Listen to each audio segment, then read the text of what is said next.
Aber ich glaube, ich habe keine 10 Minuten jetzt gebraucht. Ich habe ihm gesagt, bitte analysiere den Code. Das ist der Code, den ich mir da rausgenommen habe. Dann hat er mir den analysiert. Dann habe ich ihm gesagt, ich möchte die Farben im Code ändern. Dann habe ich gesagt, ich möchte das Rosa in das ändern und das Hellblaue in das. Dann schmeißt er mir das raus und wir sind fertig. Ich bin fertig. So.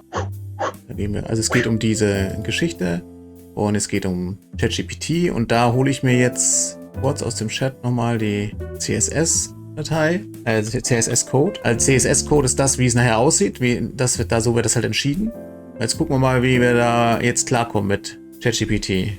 Jedenfalls machen wir jetzt aus meiner CSS-Datei, will ich jetzt was machen. Ich möchte andere Farben haben und ich will einfach mal gucken, dass er mir sagt, was ist. Also jetzt gucken wir mal. Bitte, ich bin immer höflich zu Maschinen. Ich weiß, das kann man auch negativ sehen. Analysiere mir den Code. Ja, richtig. Ich möchte die Farben im Code ändern. Welche werden aktuell verwendet? Also, wir haben den rosa Farbton, das ist der da. Okay, sorry. Okay, ihr könnt es nicht sehen, weil ich es auch nicht da habe. Also, und zwar möchte ich hier ändere den rosa Farbton in Hashtag FF. Hier AFF und den blauen in. Ich probiere mal. Es geht ja auch nur darum, ob er das so einfach kann. Ne? Und gebe den Code neu aus. Ist es das jetzt? War das jetzt schon? Copy Code? Probieren wir mal. Aber jetzt brauchen wir gleich jemanden, der chattet. Ich weiß nicht, ob einer da ist, der gerade Bock hat, auch mal ein bisschen was in den Chat reinzuschreiben. Okay. Was zur Hölle? Ah ja, da. Oh nein, es hat geklappt. Es hat geklappt. Ohne Witz, es hat geklappt, oder? Hat jetzt so einen gelben.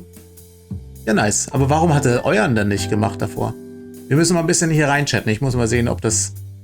Woran das lag. Darauf. Genau, einfach rein. Ja, das passt schon. Leute, ich meine, wir wissen alle, KI macht unser Leben einfacher, ne? Aber ich weiß noch nicht mal, was CSS bedeutet. Ich weiß nur, was es macht. Nämlich, es formatiert hier meine Schriftgrößen, meine Schrift und macht die Farben. Ich habe keine Ahnung, um was es da geht. Und jetzt habe ich über die KI einfach gesagt, mach mir mal die Farben anders. Hab denen gesagt, welche Farben ich will und jetzt habe ich das erledigt. Genau, das ist der Code, den ich da eingegeben habe. Und der macht das. Ja? Also übrigens, den Code hergekriegt habe ich über einen Chat-Styler. Der macht da so Vorlagen und mir haben die Vorlagen hier gut gepasst. Gerade das ist die Vorlage, die ich benutzt habe. Habe die dann runtergeladen, ChatGPT reingetan und habe das rausgekriegt. Aber ich glaube, ich habe keine 10 Minuten jetzt gebraucht. Und das war in der Art, ich habe ihm gesagt, das war der Verlauf. Bitte analysiere den Code, das ist der Code, den ich mir da rausgenommen habe. Dann hat er mir den analysiert, dann habe ich ihm gesagt, ich möchte die Farben im Code ändern. Dann hat er gesagt, aktuell sind welche folgende drin, ne?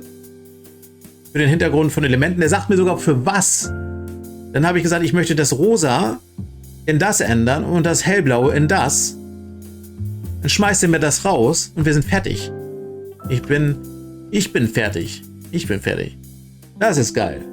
Einfach super gut.